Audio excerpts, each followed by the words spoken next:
बात होगी Israel Iran युद्ध के 8वें दिन की, जहां पर लगातार हालात विध्वंसक होते नजर आ रहे हैं। बात होगी प्रधानमंत्री नरेंद्र मोदी की, जो 3 देशों के विदेश दौरे को संपन्न करने के बाद आज से भारत के 3 अलग अलग राज्यों का दौरा करते नजर आएंगे।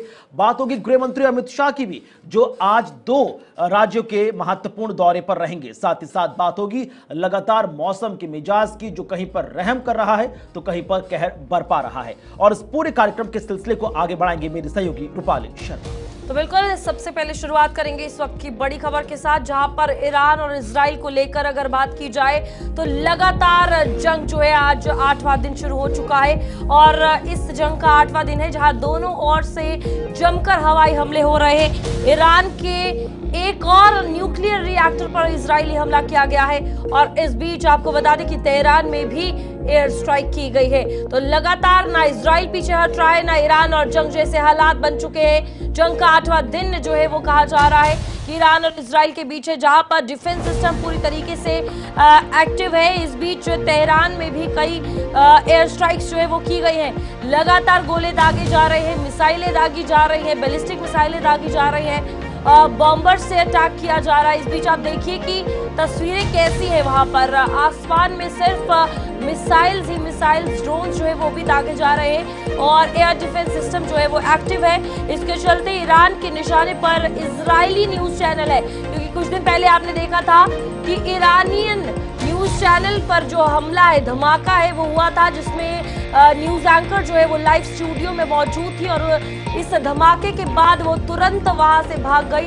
और जितनी जोर का वो धमाका हुआ था, आप अंदाजा लगा सकते हैं कि वहां पर हालात कैसे हैं। और अब ईरान भी सेम करने जा रहा है, जहां पर इजरायली न्यूज चैनल का जो मेन ऑफिस है उसे उड़ाने की कोशिश की जा रही है। बड़ी खबर, जहां पर ईरान इजराइल जंग का आज 8वां दिन, लगातार पिछले 7 दिन विध्वंसक रहे।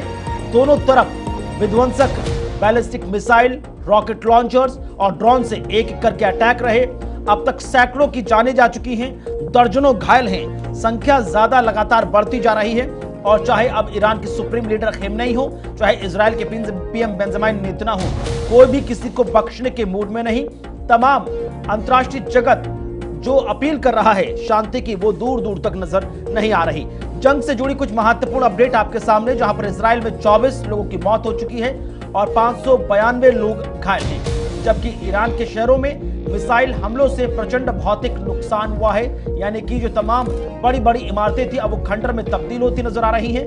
9 जो महत्वपूर्ण इमारतें थी इजराइल की, जहां पर बड़े बड़े ऑफिसेस थे या कॉर्पोरेट सेक्टर थे या सरकारी विभाग थे, उन्हें पूरी तरह नष्ट किया ईरान ने। सैकड़ों की आंशिक क्षति की खबर भी सामने आई है। जानकारी यह भी मिल रही है कि बियर शेबा के सोरोका अस्पताल पर मिसाइल अटैक हुआ है। अस्पताल के सर्जरी विभाग को भारी क्षति हुई। इस दौरान 80 से ज्यादा लोग घायल हो गए, जबकि उत्तरी इजराइल में एक ही परिवार के 4 लोगों की ईरानी हमले में दर्दनाक मौत हो गई। ये तो बात थी इजराइल की। अब जरा ईरान की स्थिति देखिए। ईरान की स्थिति और ज्यादा खराब है, जहां पर इजराइल के हमलों में ईरान में 600 लोगों की मौत हो गई और 1326 लोग घायल हो गए। कई सैन्यकर्मी, केजीबी, IRGC कमांडर और नामी परमाणु वैज्ञानिक इस दौरान मारे गए। अस्पताल और बाकी इंफ्रास्ट्रक्चर को भारी क्षति पहुंची है। एयर स्ट्राइक से जान हानि बहुत ज्यादा हो रही है ईरान के अंदर। सैन्य नेतृत्व व परमाणु विज्ञान में भी भारी नुकसान इजरायली अटैक से हुआ है।